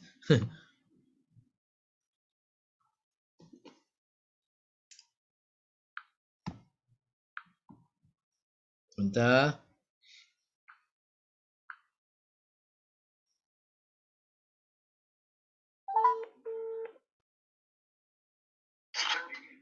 Ya, sudah buka belum, Noah? Kejap tuan, tengah buka kan ni. Buka dua-dua sekali dengan evaluation sekali. Evaluation dah buka dah. Evaluation tak boleh, tutup juga. Tutup juga. Okey. Okey tuan, kejap tuan bagi saya 2 minutes. Okey, post test dah boleh dah. Boleh menjawab. Pasca kursus ya, ujian pasca kursus dah boleh dijawab.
Hello.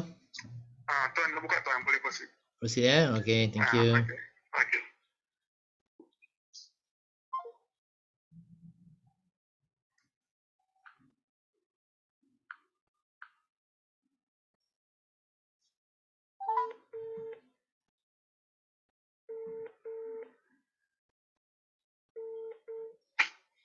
Hello. Hello, post test dah boleh. Evaluation lagi 2 minit tuan. Lagi 2 minit. Okey.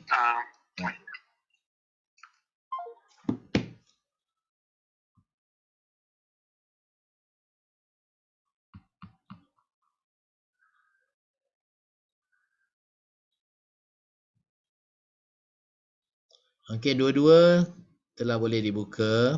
Post test dan juga orang penilaian ya.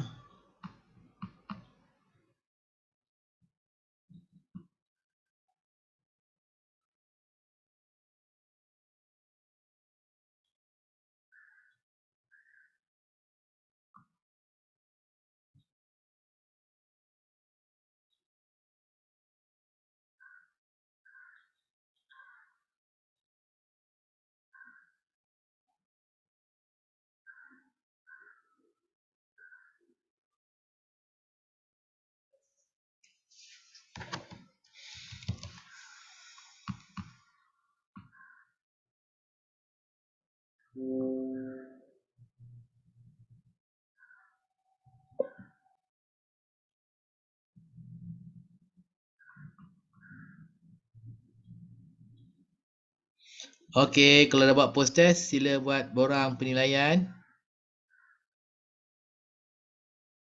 Terima kasih siapa yang telah menjawab. Terima kasih. Sila jawab borang penilaian pula. Ya, Puan Zuraida, Cik Ridwan, Puan Zul Fareha, Puan Asma.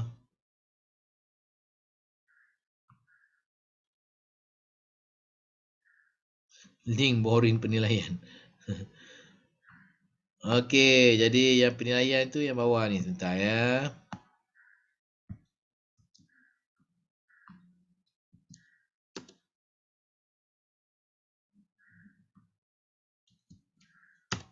Dah saya dah post borang penilaian. Hello. Tuan, dua-dua dah buka tuan. Dah boleh. Okey. Okey, thank you. Okey, terima kasih.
Okey, baik. Sudah jawab?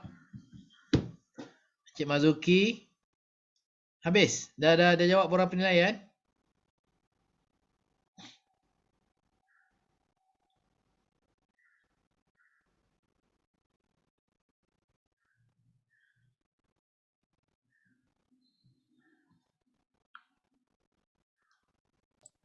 Belum lagi. Okey.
Okey, sudah?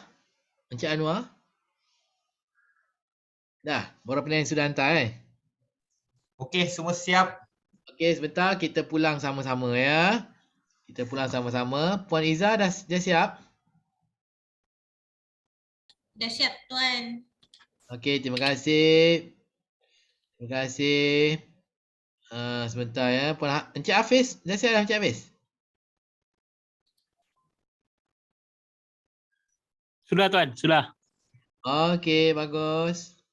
Bentar. Puan Zul Farihah sudah menghantar borang penilaian? Dua-dua dah siap. Okey, terima kasih. Puan Zuraida sudah? Tak dengarlah Puan Zuraida.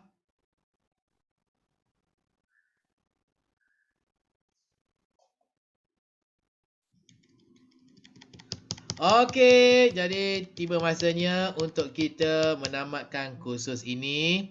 Saya amat teruja sekali bersama dengan anda semua dan saya ingin membuat sedikit pengumuman ya tuan-tuan dan puan. Saya dengan segala kuasa yang telah diperuntukkan kepada saya oleh lembaga pengurusan di Kementerian Pembangunan Luar Bandar dan juga syarikat pembekal latihan Maslow Consultant and Trainers, sukacita mengumumkan bahawa tuan-tuan dan puan-puan semua peserta telah tamat kursus dengan cemerlang.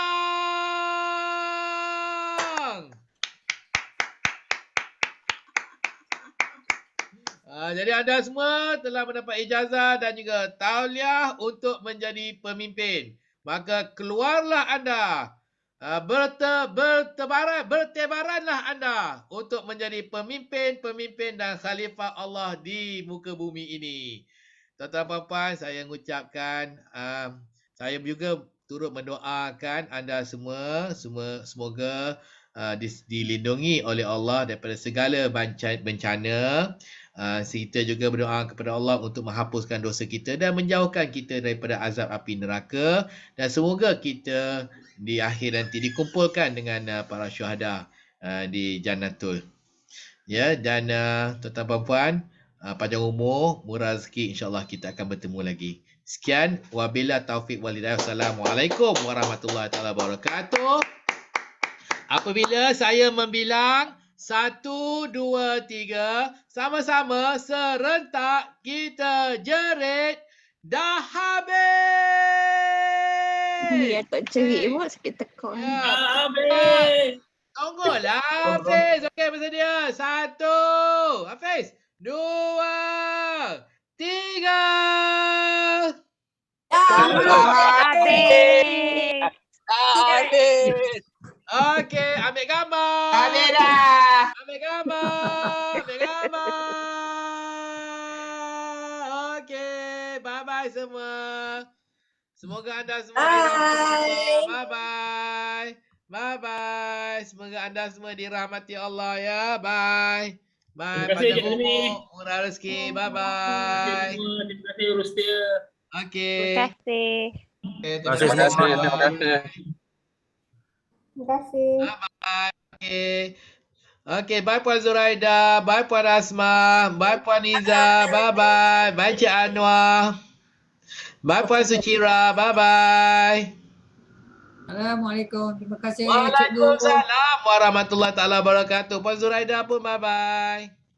Assalamualaikum. Ini penceramah mesti Puan terima Zuraida, kasih. Puan Asma. Jumpa lagi. Terima kasih Tuan Azmi. Assalamualaikum. Sama-sama saya ucapkan. Okey, terima kasih. Sama-sama. Okey, buat bye. Lawa spek dan songkok tu. Pinjam. Songkok RM1 ni. Ikut style Tajudin Ramli. Songkok UMNO. Betul. UMNO pakai songkok, PAS pakai kopiah. Yang parti oren pakai apa?